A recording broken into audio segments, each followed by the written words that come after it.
Hello అండి, welcome to Tanvi talks. ఇవాళ ఈ వీడియోలో మా ఇంటి సరౌండింగ్స్లో ఉన్న కొన్ని గణేష్ మండపాలని చూసేసేయండి.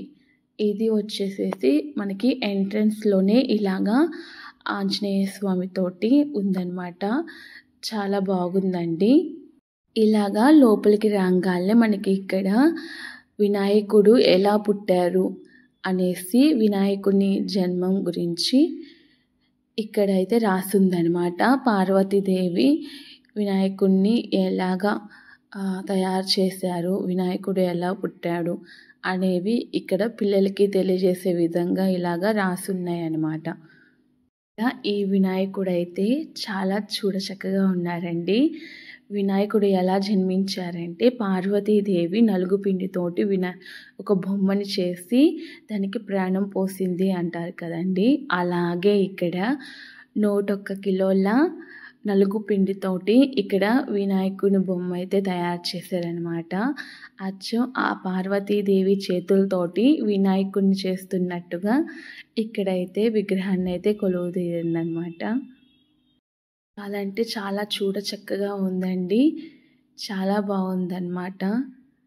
చూస్తున్నారు కదండి, ఆ పార్వతీదేవి కూడాను చాలా అంటే చాలా అందంగా ఉన్నారనమాట. ఇలాగా వినాయకుని విగ్రహాన్ని అయితేను 101 కిలోల నలుగు పిండితో అయితే ఇక్కడిని ఇంకొంచెం డీటెయిలింగ్గా చూపిస్తానండి. చూడండి, ఆ పార్వతీదేవి అమ్మవారి ఫేస్ని కూడా చూడండి ఎంత అందంగా చేశారు అనమాట. చాలా అంటే చాలా బాగుందన్నమాట.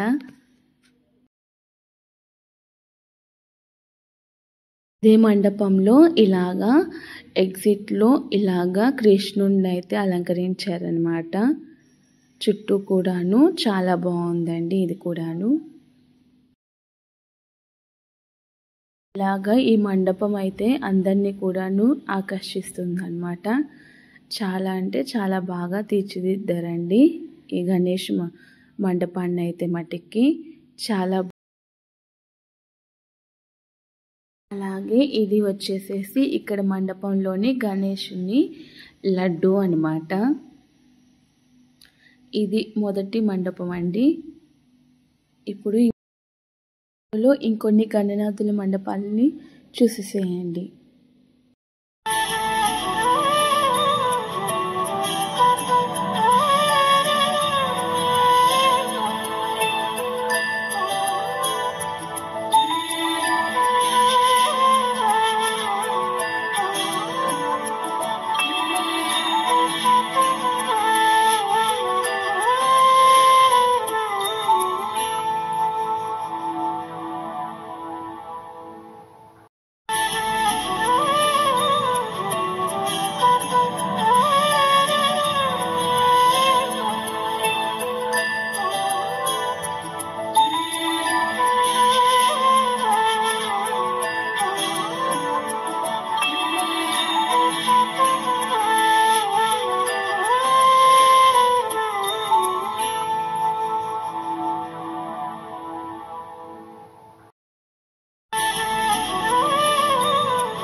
వీడియో కనుక నచ్చినట్లయితే మన ఛానల్ని అయితే సబ్స్క్రైబ్ చేసుకోండి అండ్ అలాగే వీడియోకి ఒక లైక్ చేయండి.